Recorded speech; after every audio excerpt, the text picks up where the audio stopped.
पंजतन का। हमारे चैनल से जुड़ने के लिए YouTube पर लिम्रा एजेंसी सब्सक्राइब करें।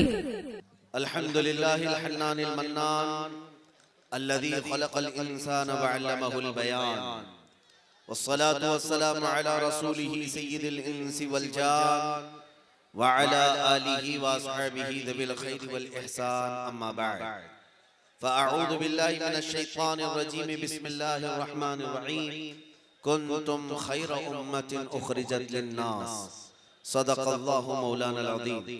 बारगाह रिसालत मुआब सल्लल्लाहु अलैहि वसल्लम में दुरूद पाक का हदिया पेश करें। अल्लाहुम्मा सल्लि अला सय्यिदिना मुहम्मदिन मअदनिल जूदि वल करम व आलिहि व अस्हाबिहिल किराम व इब्निहिल करीम व बारिक व सल्लिम सलातन दाइमतन सरमदन अबदा।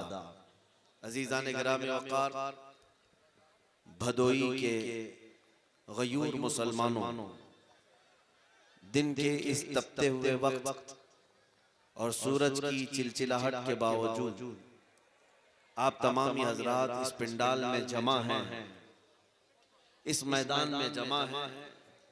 आमतौर पर तसव्वुर तो ये होता है कि दिन में जलसा सियासी लोगों का होता है, लेकिन आज हमने रिवायत बदल दी और ये साबित करना चाहा कि जो सुन्नी आशिक रात के ठंड में अपने नबी को सुन सकते हैं, वो सूरज की गर्मी में भी अपने आका को सुन सकते हैं। यकीनन हमारे जज्बों के इम्तिहानात होते रहेंगे, लेकिन अल्लाह आपको हर इम्तिहान में कामयाबी अता करे। तुंदिए बादे मुखालिफ से न घबरा ए उकाब, ये आती है तुझे ऊंचा उड़ाने के लिए। उकाब एक परिंदा है, बहुत ऊपर उड़ता है, लेकिन कभी कभार सुस्ती करके नीचे आ जाता है। उसकी उड़ान तो बहुत ऊपर है, लेकिन सुस्ती और काहिली से नीचे आ जाता है, तो बहुत तेज आंधियां चलना शुरू हो जाती हैं।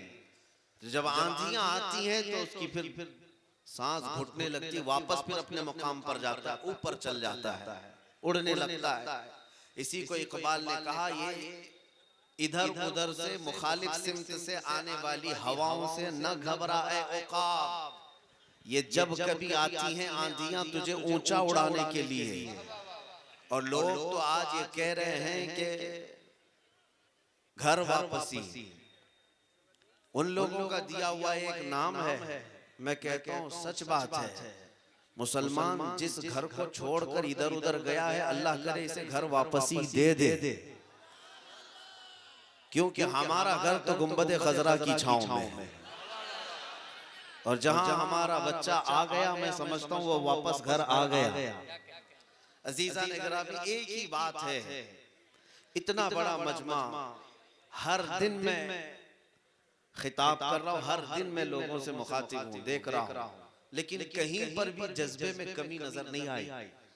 हुजूर पाक के नाम पर बंगाल में भी वही जज्बा है, गुजरात में भी वही जज्बा है, कर्नाटक में भी वही जज्बा है, तमिलनाडु में भी वही जज्बा है, यूपी में भी वही जज्बा है।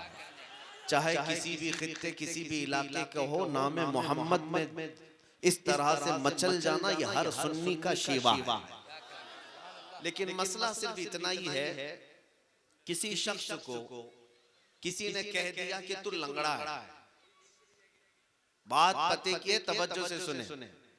बैठे हुए थे साहब यहाँ कुर्सी पर, इनको किसी ने कह दिया आप लंगड़े हैं। तो एक ने कहा, दो ने कहा, तीन ने कहा, उसके बाद ये चलना ही छोड़ दिया, ये उठना ही छोड़ दिए। अरे लोग तो कह रहे मैं लंगड़ा हूं। लोगों के कहने की वजह से इन्होंने खुद अपनी मेंटेलिटी, दिमाग खुद ही ये बना लिया कि मैं लंगड़ा हूं। दुनिया तुम्हें लंगड़ा साबित करने की कोशिश कर रही है, भौंक भौंक करके, दज्जाली निजाम टीवी का, मीडिया का, कि तुम आतंकवादी हो, तुम टेररिस्ट हो, तुम दहशतगर्द हो। यही मिसाल। और मैं ये कहता हूं, मैं किसी दिन आकर के मौलाना से कहा ये झूठे हैं, आप लंगड़े नहीं हैं, आप सिर्फ चल नहीं सकते बल्कि आप ठोकर भी मार सकते हैं। बस इसी चीज की जरूरत है। मैं आपसे कहता हूं तुम लंगड़े नहीं हो, तुम लूले नहीं हो। अगर तुम लंगड़े ही लूले ही होते तो फिर ये पूरी दुनिया तुमसे खौफजदा क्यों है? तुम्हारी दाढ़ियों से डरती क्यों है? तुम अगर कमजोर ही हो तो तुम्हारी टोपियां चुभती क्यों है? तुम अगर टूटे बिखरे ही हो तो तुम्हारी मस्जिदें गड़ती क्यों है? क्यों इस बात का दर्द है दुनिया को? हम तो मुट्ठी भर हैं मियां, छोटी सी जमात है, हमारी क़ियादत भी नहीं, हमारी सियासत भी नहीं, हमारी हुकूमत भी नहीं, लेकिन 24 घंटे मीडिया में हम ही हम हैं। बल्कि बहुत सारे न्यूज चैनल ऐसे हैं हमारा नाम लिए बगैर उनकी दुकान नहीं चल सकती। उन्हें डिबेट करना पड़ेगा नमाज पर, अजान पर, दाढ़ी पर, बुरके पर, तलाक पर, मस्जिद पर। कभी सोचा क्यों इतना क्यों भोगते हो मियां? हम तो टूटे हुए लोग हैं, हम तो कमजोर हैं। मेरे अजीजों, कभी कभार कुत्ते भौंक भौंक करके तुम्हें बताते हैं तुम इंसान हो। तुम हो सकता है भूल गए हो, तुम्हें भौंक भौंक करके बताया जाता है तुम क्या हो। मैंने बहुत गायराना तौर पर सोचा कि हमारे पास जब कुछ है नहीं तो हमारे ऊपर इतना डिबेट क्यों होता है, हमारा चर्चा इतना क्यों होता है, हमसे इतना क्यों डराया जाता है दूसरी कौमों को कि मुसलमान पूरा देश खा जाएंगे, तुम्हारे लिए खतरा है, क्यों डराया जाता है? कुछ बात है जिसको इकबाल ने कहा है, कुछ बात तो है कि मिटती नहीं हस्ती हमारी। सदियों रहा है दुश्मन दौरे ज़मा हमारा। किस वजह से खौफज़दा है दुनिया? इसलिए कि तौहीद की अमानत सीनों में है हमारे। आसान नहीं मिटाना नामो निशा हमारा। यूनान और मिस्र रोमा सब मिट गए जहां से, बाकी मगर है अब तक नामो निशा हमारा। अजीजा ने गिरामी वक़ार, तुम लंगड़े नहीं हो, तुम लूले नहीं हो, तुम कमजोर नहीं हो। दुनिया धोखे में रखी हुई है, दुनिया तुम्हें झूठ बोल रही है। बल्कि मोहम्मद अरबी सल्लल्लाहु तआला अलैहि वसल्लम की निस्बत पाया हुआ आपको मैं बताऊं मेरे अजीजों, हकीकत में अगर लंगड़ी ऊंटनी हो हलीमा सादिया की, जब रसूल सवार हो जाए वो सबसे तेज दौड़ने वाली ऊंटनी बन जाती है। क्या आपने नहीं सुना? सैयदा हलीमा सादिया जो ऊंटनी लेकर मेरे आका को लेने आई थी मक्का, वो लंगड़ी ऊंटनी थी, चल नहीं पाती थी। और जब नबी पाक सल्लल्लाहु तआला अलैहि वसल्लम अभी शीर खारगी का आलम है, दूध पीने की उम्र है, हलीमा सादिया ने सीने से लगाया और ऊंटनी पर जब बैठ गई तो जो उनके काफिले की ऊंटनियां सुबह ही को जा चुकी थी, हलीमा सादिया की लंगड़ी ऊंटनी उन तमाम ऊंटनियों को पीछे छोड़कर सबसे आगे जा चुकी थी। क्यों? इसलिए कि हमें पता है लंगड़ी ऊंटनी हो कि लंगड़ा इंसान हो, मुस्तफा की निस्बत आ जाए तो चांद से ऊपर चला जाता। तुम्हारे पास वो निस्बत है, तुम्हारे पास वो दौलत है, तुम्हारे पास फख्र करने की सबसे बड़ी दौलत है। दुनिया पता नहीं किस बात पर फख्र करती है। मैं आपको बताऊं हमारे लिए जो सबसे अहम चीज है वो क्या है? सच कहा इकबाल ने, ये हमारी नाउमीदियां, हमारी एहसास कमतरी हमें ले डूब रही है। और कुछ लोग बार बार तुम्हें ये, हमारी कुछ लोग हैं वो कहते हैं कि तुम सब बिखरे हुए हो, टूटे हुए हो, कुछ कर नहीं सकते। नहीं, मैं नाउमीद नहीं करता अपनी कौम को। मुझे पता है कि इनकी सब चीजें लुट जाएं, लेकिन सीनों में जो इश्क मुस्तफा है वो आज भी रोशन है, आज भी रोशन है। और यही असल दौलत है, जान है इश्क मुस्तफा। रोज फजू करे खुदा, जिसको हो दर्द का मजा नाज़े दवा उठाए क्यों। मैं आपसे कहता हूँ इकबाल ने क्या कहा, कुफ्र दम तोड़ देगा टूटी हुई शमशीर के साथ। तुम चाहे कुछ भी हो, हौसला तो देखिए, हौसला। बाज लोग ये कहते हैं ना हमें फौज नहीं, हमारे पास पता नहीं, कुछ नहीं, कुछ ना रहने दो। इकबाल का जज्बा ये था, इकबाल ने यूं कहा, कुफ्र दम तोड़ देगा टूटी हुई शमशीर के साथ, एक बार तुम निकल आ जाओ नारे तकबीर के साथ। लेकिन उसके लिए शर्त ये है, वो नारे तकबीर जो बुलंद होता है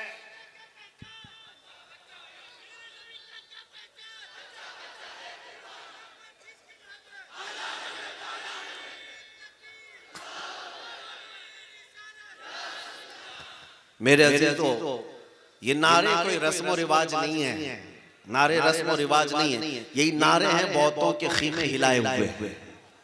हाँ, हमें अभी एक महीना गुजरा होगा, हजरत थे, मौलवी साहब थे, उन्होंने कहा किसी जलसे में लब्बैक या रसूल अल्लाह के नारे लग रहे थे, पुलिस वालों ने हमें गिरफ्तार कर लिया, अरेस्ट किया। कहा किस बात पर? कहा लब्बैक लब्बैक कह रहे थे आप। कहा क्या क्या केस करेंगे? कहा हाँ मुझे डर है इस बात का। मैंने कहा मुस्कुराओ मियाँ, इससे बेहतर केस हो क्या सकता है?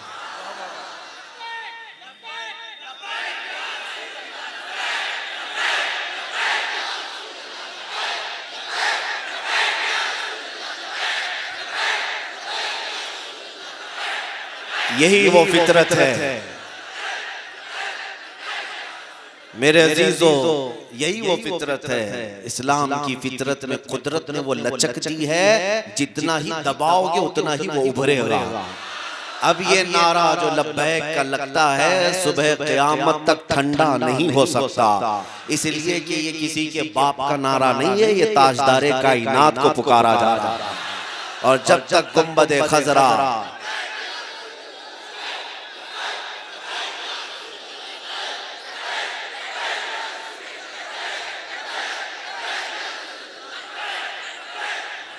तवज्जो, ऐ मेरे अजीजों, हो सकता है भदोई वाले लोग मालदार होंगे, पैसा होगा, लेकिन मैं बहुत निहायत गरीब जो लोग हैं उनके सामने मैं जाता हूं और उनसे मैं कहता हूं, छोड़ो अमीरों को एक तरफ, सेठों को एक तरफ रखो, सबसे ज्यादा अगर तुम गरीब हो तो भी तुम्हारे पास एक बहुत हसीन दौलत है, एक हसीन दौलत है। तुम्हें पता है मदीने तैयबा में नबी पाक सल्लल्लाहु तआला अलैहि वसल्लम माले गनीमत तकसीम कर रहे थे अंसार और मुहाजिरीन के बीच में। अंसार वो सहाबा जो मदीने में रहने वाले थे, मुहाजिरीन जो हिजरत करके आए थे। जब माल तकसीम कर रहे थे तो रसूल पाक सल्लल्लाहु अलैहि वसल्लम ने मुहाजिरीन को थोड़ा माल ज्यादा दे दिया, अंसार को कम दिया। लेकिन माल है, शाम को अंसार के दरमियान बातें होने लग गई कि रसूलुल्लाह ने उन लोगों को ज्यादा दे दिया, हम लोग तो मदीने वाले, हमको कम दिया गया। ये बातें फैलती रही यहाँ तक कि हुजूर पाक सल्लल्लाहु अलैहि वसल्लम तक खबर आई। नबी पाक ने अंसार को बुलाया, तवज्जो से सुनो, अंसार को बुलाया और कहा क्या तुम्हारे दरमियान ये खबर चल रही है कि मैंने मुहाजिरीन को ज्यादा माल दे दिया और तुमको कम दिया? उन सहाबा ने कहा हाँ या रसूल अल्लाह, ऐसी बातें चल रही हैं। सुनो, अब नबी पाक सल्लल्लाहु अलैहि वसल्लम ने उन अंसार सहाबा के दरमियान एक खुतबा दिया और इरशाद फरमाया, ऐ अंसार, क्या अल्लाह ताला ने मेरे जरिए से तुम्हें ईमान की दौलत नहीं अता की?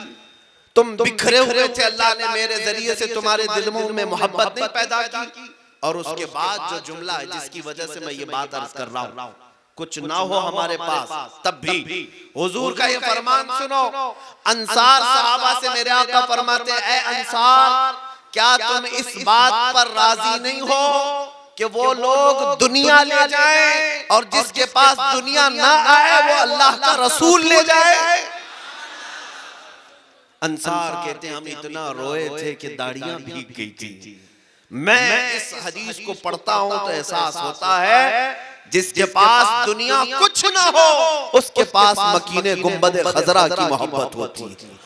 और ये सबसे बड़ी दौलत है, ये सबसे बड़ी दौलत है, इसकी हिफाजत करो मेरे अजीजों। इसी के लिए आला हजरत ने बार बार हमें तंबीह करके बताया था, सुना जंगल रात अंधेरी, छाई बदली काली है, सोने वालों जागते रहियो, चोरों की रखवाली है, आंख से काजल साफ चुरा ले या वो चोर बला के हैं, तेरी गठरी ताकी है और तूने नींद निकाली है। आला हजरत ने किसके लिए कहा है? आंख से काजल चुराने वाले चोर हैं। कभी सुना आपने किसी की आंख का काजल चुराया जाता है? पुलिस थाने में जाकर पूछे क्या कोई केस ऐसा रजिस्टर हुआ साहब आपके पास कि किसी चोर ने किसी की आंखों का काजल चुराया? वो भी कहेंगे पॉकेट मार तो आए हैं, बहुत सारे घर चुराए हुए चोर पे, लेकिन काजल कौन चुराता है?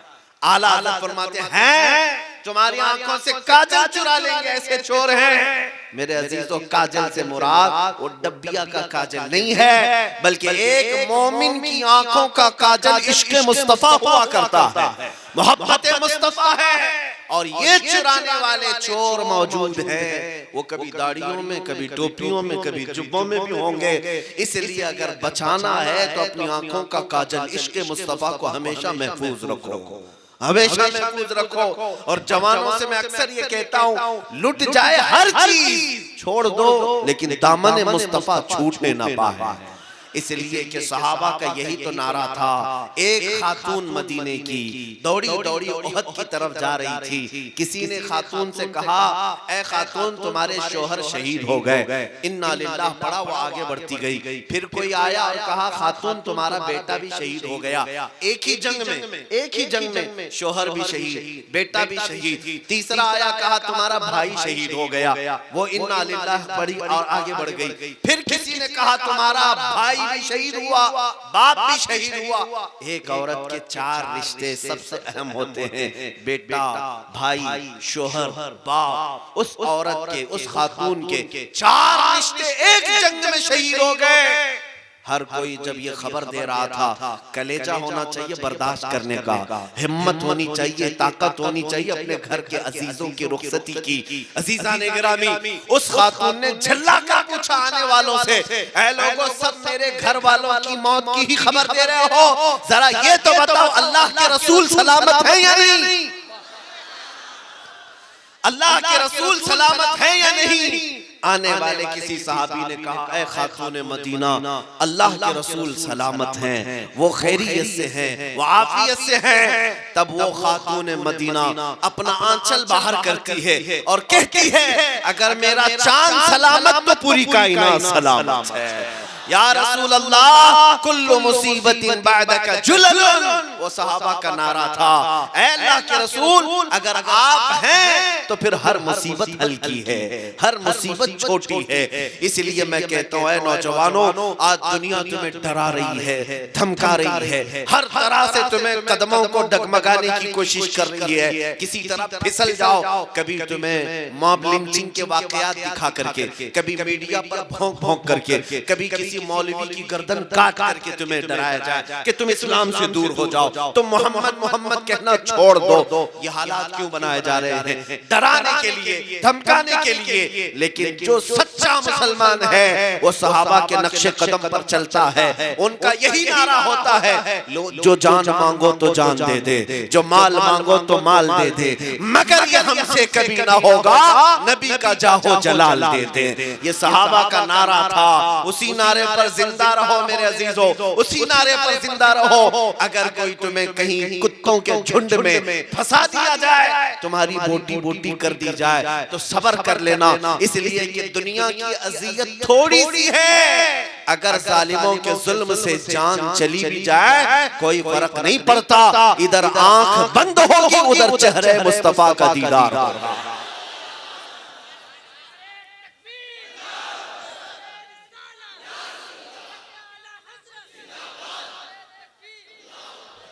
सच बताओ, नबी पाक सल्लल्लाहु ताला अलैहि वसल्लम से सच्ची मोहब्बत है या नहीं? हुजूर को देखना चाहते हैं कि नहीं देखना चाहते? वो कायनात का सबसे हसीन चेहरा, सबसे हसीन चेहरा, कौन नहीं देखना चाहता? कौन नहीं देखना चाहता? सहाबा से पूछो चेहरा था कैसे? हजरत जाबिर बिन समुरा कहते हैं, 14वीं की चांदनी रात थी, मैं बाहर निकला, मैं बाहर खड़ा था, अचानक रसूल पाक सल्लल्लाहु अलैहि वसल्लम सुर्ख जुब्बा पहने अपने घर से बाहर तशरीफ लाए। हज़रत जाबिर कहते हैं 14वीं का चांद था और एक तरफ हुजूर थे। मैं कभी उधर देखता, कभी इधर देखता, कभी उधर देखता, कभी इधर देखता। मैं सोच रहा था कि मैं किसको कहूँ, ये ज्यादा खूबसूरत है या वो खूबसूरत है। हज़रत जाबिर कहते हैं आखिर में फिर मेरे दिल ने पुकार कर कहा, जिसको शायर ने कहा है चांद से तशबीह देना ये भी क्या इंसाफ है, चांद से तशबीह देना ये भी क्या इंसाफ है। चांद में तो दाग है, हुजूर का चेहरा साफ है। ये सहाबा थे जिन्होंने हुस्न मुस्तफा को देखा है, वो तड़प जाते थे, मचल जाते थे। हम सबको तमन्ना है या नहीं? सहाबा कहते जब हुजूर अंजुमन में बैठते तो ऐसा लगता जैसे पूरे गुलशन में एक गुलाब खिला हुआ हो।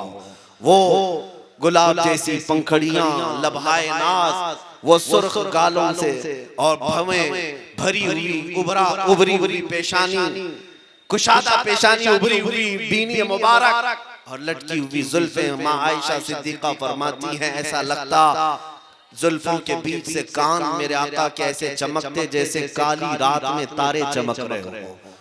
मेरे अजीजों, ये हुस्न मुस्तफ़ा सिर्फ इसलिए मैं बता रहा हूँ ताकि तुम्हारे जहनों में एक तस्वुर रहे।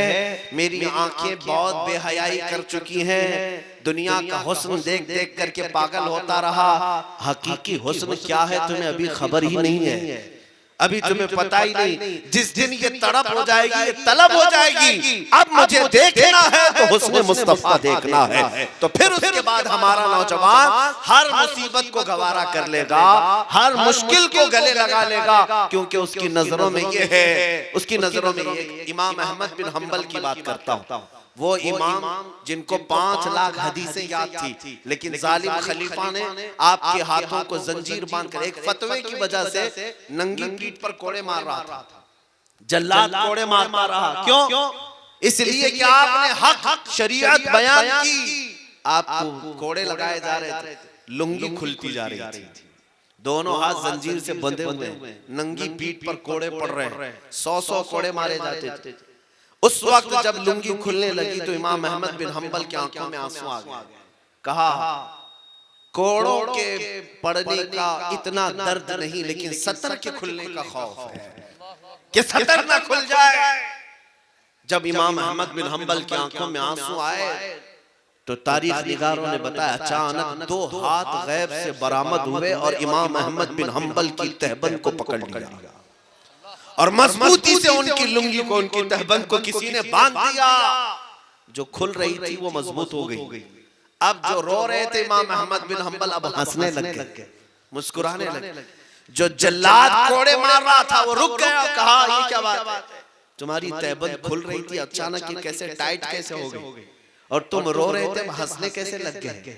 इमाम अहमद बिन हंबल कहते हैं, तू अपना काम जारी रख, जो तू कोड़े मार रहा था तू अपना काम जारी रख, इसलिए कि मैं जिसके लिए कोड़े खा रहा हूं उसकी मदद आ गई है। इसीलिए मैं कहता हूं मेरे अजीजों, नबी पाक सल्लल्लाहु अलैहि वसल्लम कभी भी अपने सच्चे गुलामों को तन्हा नहीं छोड़ते, कभी तन्हा नहीं छोड़ते। इसलिए तुम जमे रहो, डटे रहो, मजबूती का दामन पकड़े रहो, चाहे दुनिया में जितनी आंधियां आए, तूफान आए। अपनी तारीख तो जरा पढ़ करके देखो, यूनान, मिस्र, अभी मैंने कहा यूनान और मिस्र और रोमा सब मिट गए जहां से, बाकी मगर है अब तक नामो निशान हमारा। बगदाद को तबाह किया गया, मराकश को लूट लिया गया, कितनी मर्तबा इस्लामी ममलकतों को तहस नहस किया गया, हलाकू भी आया, चंगेज भी आया। वो तो बड़े बड़े जालिम थे जिन्होंने हमारी खोपड़ियों से मीनार तामीर कर दिए थे, और आज आप डरे हुए हैं किसी 5 साल की नशेड़ी हुकूमत से। सिर्फ इतना ही है, अकबर भी यहाँ दौर करके गया 48 साल, जो दीन बदलने निकला था, मेरे मुस्तफा की शरीयत को तब्दील करके एक नया दीन लाने का ऑर्डर जारी कर दिया था अकबर। उसने कहा था कि अब हिंदुस्तान में दीन इलाही चलेगा, और वो दीन क्या होगा, अजान नहीं होगी, सीप बजाई जाएगी, मिंबर पर मूर्ति भी रखी जाएगी। तुम्हें पता है कहीं है वो अकबर का दीन? कहीं है? आसपास ढूंढ करके देख लो। लेकिन वो डिक्टेटर था। उस जमाने में भी मेरे अजीजों अल्लाह ने हक बोलने वाले उलमा को जिंदा रखा। मर्द कलंदर अहमद फारूकी सरहिंदी मुजद्दिद अल-फसानी खड़े हुए और अकबर को ललकारते हुए कहा था, इस्लाम नाम से इस धरती पर अगर कोई दीन होगा तो सिर्फ मोहम्मद अरबी का दीन होगा, मोहम्मद मुस्तफा सल्लल्लाहु अलैहि वसल्लम का दीन होगा। इस पादाश में मुजद्दिद अल-फसानी को बादशाह ने कैद करके जेल डाल दिया। 8 साल तक जेल में रहे, लेकिन क्या एक गुलाम मुस्तफा अपनी मेहनत से पीछे भाग जाता है? कभी नहीं। चाहे फांसी भी लग जाए वो मोहम्मद मोहम्मद कहना नहीं छोड़ता सल्लल्लाहु अलैहि वसल्लम। मुजद्दिद अल-फसानी को जेल में डाला गया। इस दीन का क्या हुआ जो बदला गया था? आज भी हो रहा है ना। आपको मैं इसलिए मिसाल दे रहा हूँ, क्या क्या हो सकता है जहन में पहले से रख लो। बड़े बड़े दज्जाल आ जाने दो, अल्लाह ताला इस दीन का मुहाफिज है, हकीकी है। 8 साल तक मुजद्दिद साहब को जेल में रखा गया। अकबर बादशाह भी मर गया। उसके बाद उसका बेटा आया जहांगीर। 8 साल के बाद कोई जेल से कासिद आकर के जहांगीर के पास कहता है, साहब बादशाह सलामत, जेल का हाल ही बदला हुआ है, जेल में एक बड़ा अजीब मामला हुआ है। उसने पूछा क्या हुआ है? जेल से आने वाले कासिद ने कहा, 8 साल पहले आपके बाप ने एक मौलाना को जेल में कैद किया था। जहांगीर ने पूछा क्या हुआ क्या? कासिद कहता है, उस एक मौलाना ने जेल के अंदर मौजूद 700 कैदियों को तो आलिम बना दिया।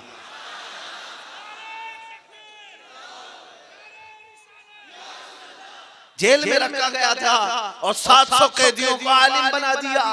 वहां नमाज भी जमात से हो रही है, कुरान भी पढ़ा जा रहा है, हदीस भी, तफसीर भी, सब कुछ चल रहा है। आने वाला कहता है वो जाकर देखे तो ऐसा लगता है वो जेल नहीं, गुंबद खजरा की छांव में बैठे हुए हैं। यही मेरे नबी के गुलाम की पहचान है। उसे जिस जगह आजमाया जाएगा वो अपने नबी का परचम लहराना कभी नहीं छोड़ेगा। आज भी मैं आपसे कहता हूँ, घबराओ मत, न घबराओ मुसलमानों, अभी खुदा की शान बाकी है, अभी कुरान जिंदा है और इस्लाम बाकी है। कोई किसी भी तरह से आ जाए, कोई बाबा आ जाए, कोई जंगली आ जाए, कुछ भी आ जाए, लेकिन इतनी बात याद रखो, कुछ देर की खामोशी है फिर शोर आएगा। कुछ देर की खामोशी है फिर शोर आएगा। आज कुत्तों का वक्त है, कल हमारा दौर आएगा। इंशाअल्लाह अज़ीज़, इंशाअल्लाह अज़ीज़।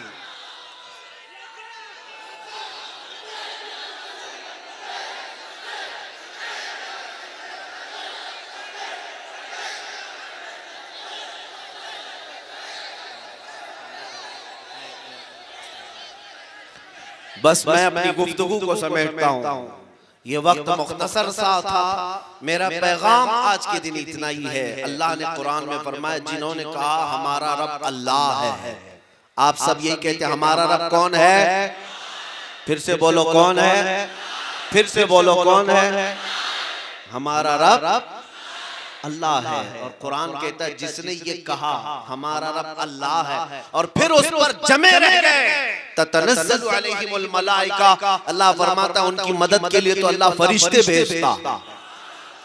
भेजता है।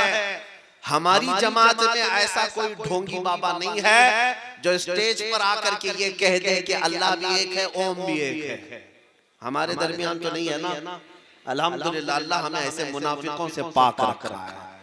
हाँ, चंद सिक्कों की वजह से, चंद टुकड़ों की वजह से किसी को राजी करने के लिए एक मौलवी साहब कह गए ओम भी वही है, अल्लाह भी वही है। हमने जवाब में इतना ही कहा, पता नहीं तुम्हारे कान में जब पैदा हुए थे किसने क्या कहा था। हम जब पैदा हुए थे तो अल्हम्दुलिल्लाह हमारे कानों में अल्लाहु अकबर ही कहा गया था, यही कहा गया है। और एक बात याद रखो, जब तुम पैदा हुए सबसे पहला जुमला तुम्हारे कान में क्या आया? बोलो क्या आया? और जब हम मरेंगे हमारे जनाजे पर मौलवी साहब हाथ बांधकर सबसे पहले क्या कहेंगे? हम आए थे अल्लाहु अकबर कहते हुए, जाएंगे भी अल्लाहु अकबर कहते हुए। जिसका दीन ये है कि अल्लाह सबसे बड़ा है, वो मुसलमान किसी और ताकत के सामने सर नहीं झुका सकता। इसीलिए कहा है मर्द हक बातिल के आगे मात खा सकता नहीं, सर कटा सकता है लेकिन सर झुका सकता नहीं। सर कटा सकता है लेकिन सर झुका सकता नहीं। इस बात को याद रखो और इसी इस्तिक़लाल के लिए मैं दर्स देता हूँ। जमे रहो, डटे रहो, तुम्हारा दीन सच्चा है, तुम्हारा रसूल सच्चा है, तुम्हारी किताब सच्ची है, तुम्हारा खुदा सच्चा है। यकीन है मेरा खुदा सच्चा है, मेरी किताब कुरान सच्ची है, मेरा रसूल, मेरा इस्लाम, जिसका सब सच्चा है वो सर झुका कर नहीं सर उठा कर जिएगा। इसीलिए शहीद टीपू सुल्तान ने बहुत अच्छा जुमला कहा था, गीदड़ की 100 साला जिंदगी से शेर की एक दिन की जिंदगी बेहतर है। जियो तो अलल ऐलान हक का नारा लगाते हुए जियो, और जब मरना है तो उन्हें भी मरना है, हमें भी मरना है। हाँ, मौत उनके लिए हादसा होगी जिसके बाद जलना ही जलना है। मोमिन के लिए मौत हादसा नहीं है, मोमिन के लिए मौत तो तोहफा है। इधर आंख बंद करेगा उधर मेरे मुस्तफा की जियारत होगी। बल्कि मोमिन का हाल तो ये है, कब्र में जाएगा तो मुनकर नकीर जो भयानक शक्ल लेकर के आएंगे, काला चेहरा, नीली आंखें, लंबे दांत, उनको देख करके भी आशिक रसूल घबराता नहीं है। शायर कहता है फरिश्तों से भी एक मोमिन सादिक यूं कहता है, अब तो पाए नाज से ऐ फरिश्तों क्यों उठूं, अब तो पाए नाज से ऐ फरिश्तों क्यों उठूं, मर के पहुंचा हूं यहाँ इस दिलरुबा के वास्ते, मर के पहुंचा हूं यहाँ इस दिलरुबा के वास्ते। हम कब्र में भी जाते हैं तो हमारा ये यकीन है कि मेरे मुस्तफा तशरीफ लाते हैं। तो फिर मौत हमारे लिए हादसा नहीं है, मौत हमारे लिए डरावना ख्वाब नहीं है, बल्कि हकीकी आशिक रसूल यहाँ जीता है। उसका एक लक़ब है कफन बरदोश। इकबाल ने कहा था यही तुम्हारी कैफियत पूरे यूरोप को डरा कर रखी है। यूरोप ये कहता है ये फाका कश मौत से डरता नहीं जरा, रूहे मोहम्मदी इसके बदन से निकाल दो। हाँ, पूरा यूरोप ये कहता है ये डरता ही नहीं है। दुनिया की वाहिद कौम है, वाहिद कौम है जिसको मौत से डर नहीं है। क्यों? हमारे यहाँ शहादत का भी तस्वुर है, हमारे यहाँ नबी पाक की जियारत का तस्वुर है, हमारे यहाँ क़यामत के मैदान में रब्बुल आलमीन की बारगाह में खड़े होने का तस्वुर है, हमारे यहाँ मरने के बाद दोबारा पूर्ण जन्म लेके कुत्ता बिल्ली पैदा होने का तस्वुर नहीं है, वो तस्वुर नहीं है। दोबारा पैदा होंगे तो चूहा बन के पैदा होंगे, बिल्ली बन के पैदा होंगे, कुत्ता बन के पैदा होंगे, नहीं। अल्लाह ने हमें इंसान बनाकर पैदा किया था, मरेंगे फिर जब उठेंगे तो दामन मुस्तफा में उठेंगे।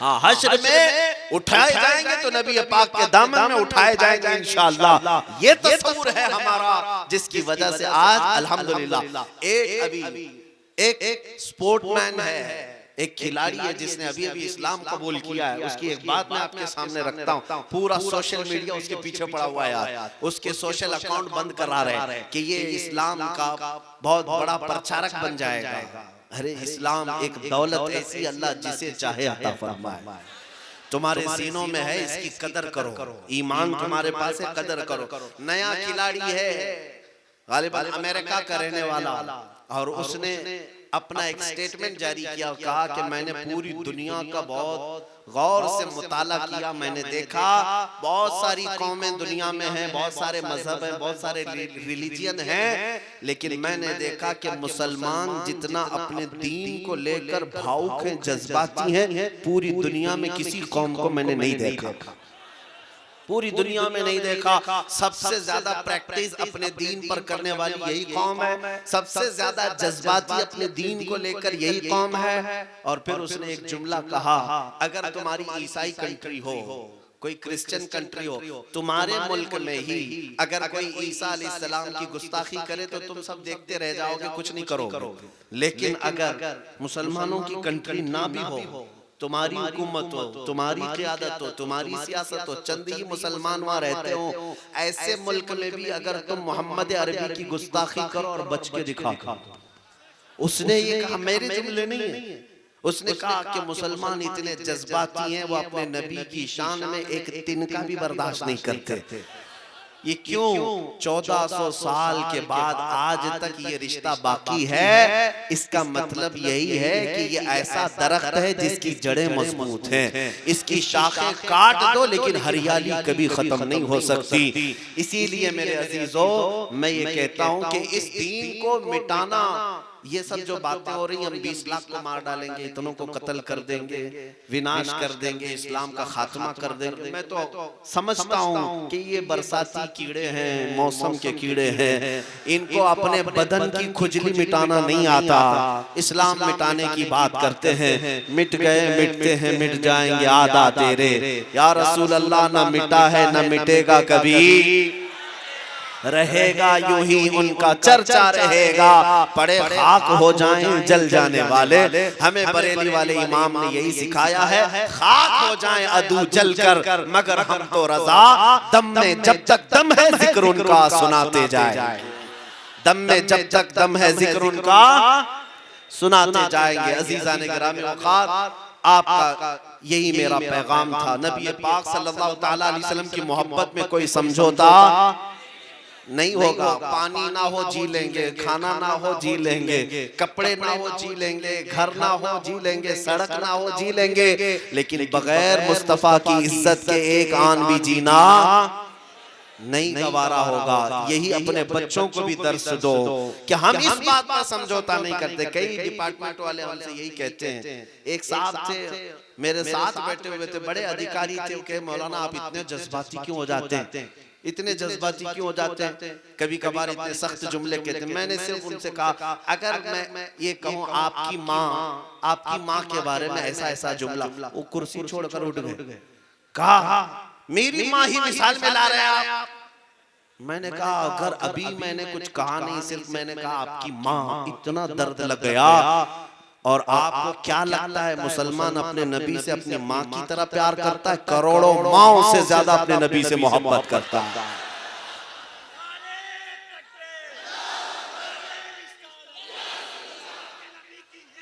हमारा मामूल यही है। आला हज़रत ने हमें यही सिखाया है, करो तेरे नाम पे जान फिदा, न बस एक जान दो जहां फिदा, दो जहां से भी नहीं जी भरा, करूं क्या करोड़ों जहां नहीं। इसलिए आओ मेरे अजीजों, आखिरी पैगाम मुर्शिदे बरहक ताज शरिया बदरुल तरीका रहमतुल्लाह तआला अलैह ने अपने आखिरी उम्र में यही पैगाम दिया था, जो सबसे बेहतरीन पैगाम है। जिंदगी ये नहीं किसी के लिए, जिंदगी है नबी के लिए। ना समझ मरते हैं जिंदगी के लिए, अरे जीना मरना है सब कुछ, जीना मरना है सब कुछ। आओ आज ये अहद करके उठते हैं इस जलसे से, मेरे मुस्तफा को हाजिर और नाजिर जानते हैं कि नहीं, मेरे आका को मालिक को मुख्तार मानते हैं या नहीं। आओ उस रसूल को हाजिर और नाजिर, मालिक को मुख्तार मानकर अब ये हम अहद करते हैं, या रसूल अल्लाह आज के बाद की जिंदगी हम आपके लिए वक्फ करते हैं। दहन में जुबान तुम्हारे लिए, बदन में है जान, हम आए यहाँ उठे भी वहाँ, जमीन और ज़मा, मकीन और मका, चुनी नो चुना और बने ने जहां कि मोहम्मद से वफा तूने तो हम तेरे हैं। ये जहां चीज है क्या लौह कलम तेरे हैं, कुव्वत इश्क से हर बस्त को बाला कर दो, दहर में नामे मोहम्मद से उजाला कर दो। अल्लाह करीम हमारे हर घर में मेरे मुस्तफा की रोशनी अता फरमाए। और मैं बताना भूल गया जो चीज कह रहा था, तुम अगर जरा बराबर डगमगा भी गए तो ये मत सोचना कि इस्लाम का कुछ नुकसान हो जाएगा, सिवाय तुम्हारे नुकसान के कुछ नहीं होना है, ना ही हुजूर की इज्जत पे कुछ आंच आनी है।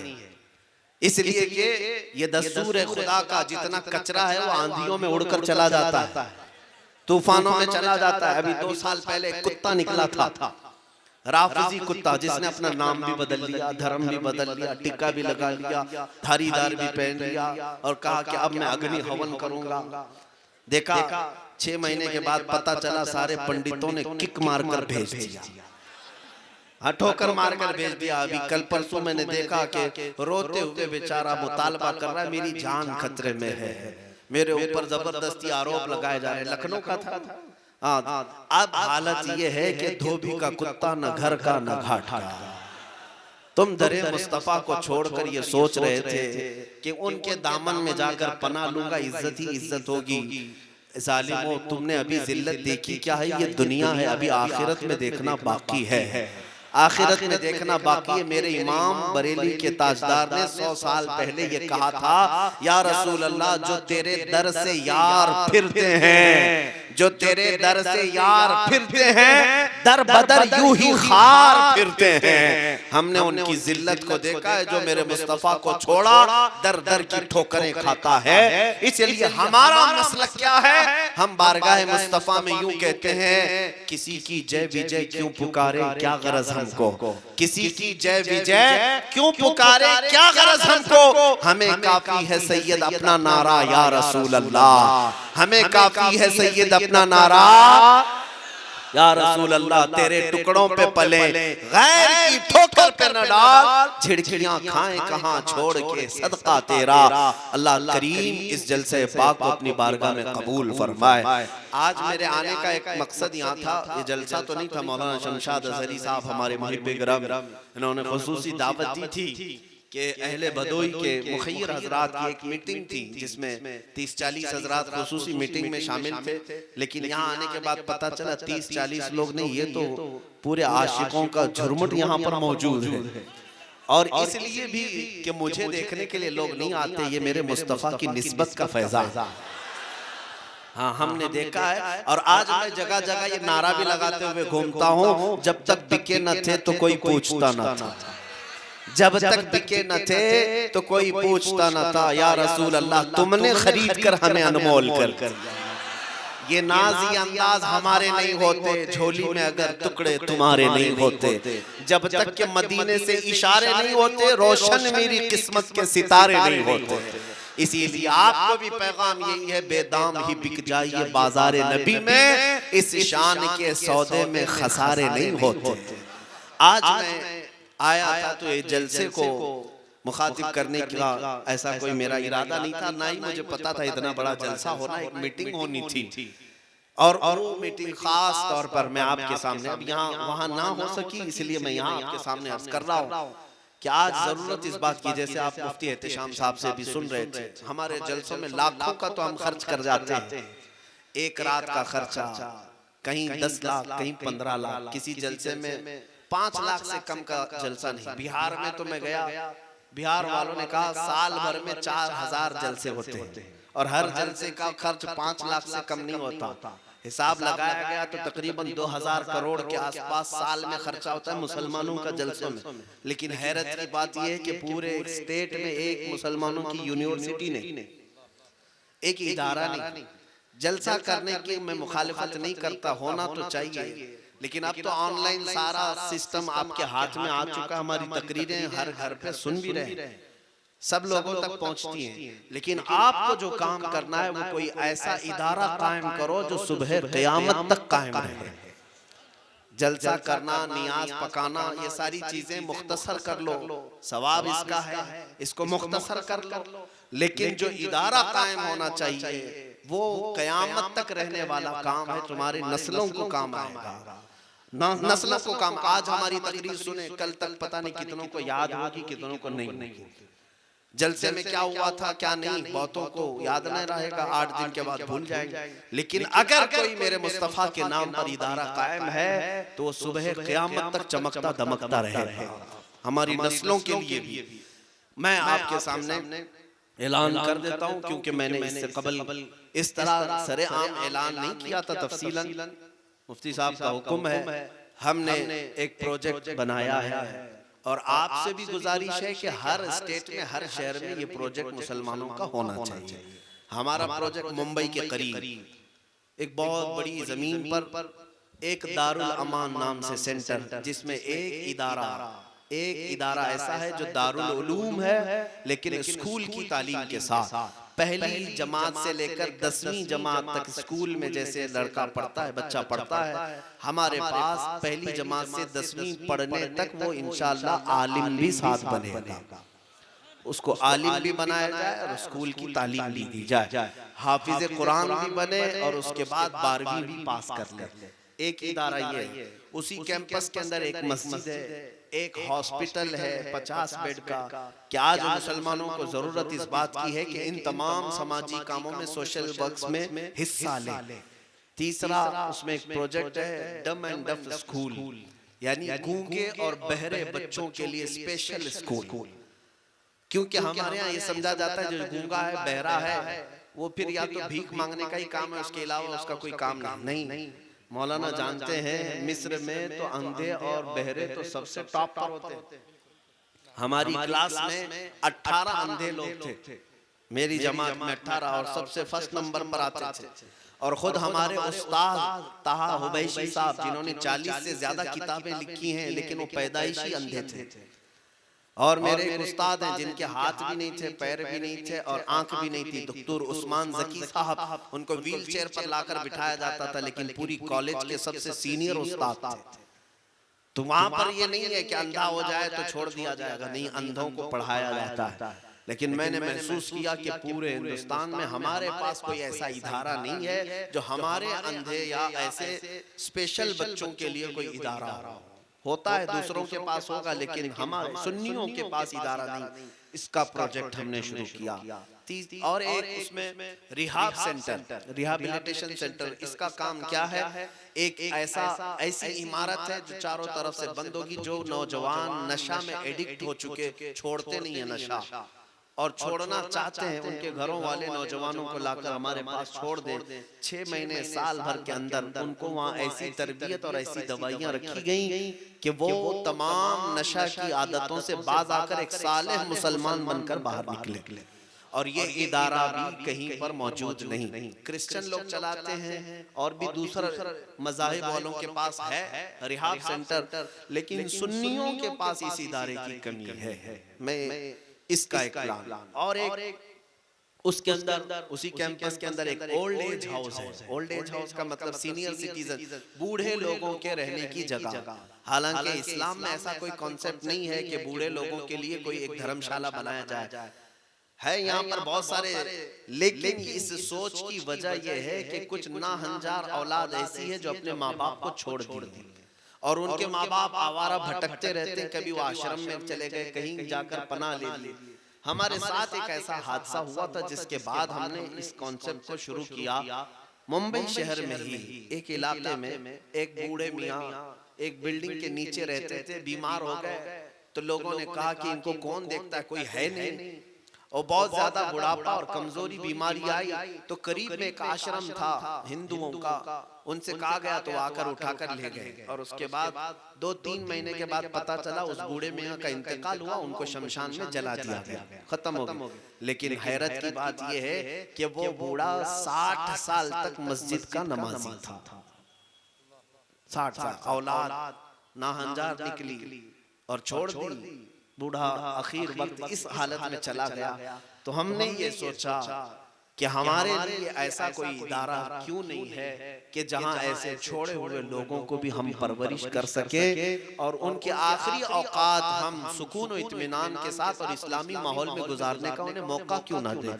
इस तरह की एक इमारत का कॉन्सेप्ट वहाँ पर है, और एक ऑडिटोरियम, डाइनिंग हॉल, और फिर एक आर्ट्स एंड कॉमर्स कॉलेज, जिसमें इंशाअल्लाह अज़ीज़ हमारा तालिब इल्म डिग्री करेगा, ग्रेजुएट होगा, तो इंशाअल्लाह वो मुकम्मल फजीलत तक की तालीम हासिल करके निकलेगा। ये एक कॉन्सेप्ट है ये दारुल अमान का। मैं इसी कॉन्सेप्ट को यहाँ के अहले खैर हजरात के साथ रखने के लिए आया था। ये तो बड़े करोड़ों का प्रोजेक्ट है, 8 बिल्डिंगें हैं, उसमें सारी चीजें। लेकिन मैं आपके सामने इसलिए भी अर्ज कर रहा हूँ कि ये हमारा अकेला नहीं होना चाहिए, बल्कि हिंदुस्तान के हर शहर में ऐसा सेंटर कायम हो, हर शहर में ऐसा मरकज कायम हो, ताकि कल आने वाली नस्लें आपके इन कामों पर फख्र कर सके कि हमारे बाप दादाओं ने हमें खाने पीने को ही नहीं रखा, बल्कि हमारे रूह की तरक्की के लिए भी इदारे छोड़ करके गए हैं। अल्लाह करीम हम सब के इन मकासिद में कामयाबी अता फरमाए, और आप सब की दीनी खिदमत को भी अल्लाह ताला कबूलियत ताम अता फरमाए। व आखिर दावाना अनिल हम्दुलिल्लाहि रब्बिल आलमीन। अस्सलामु अलैकुम।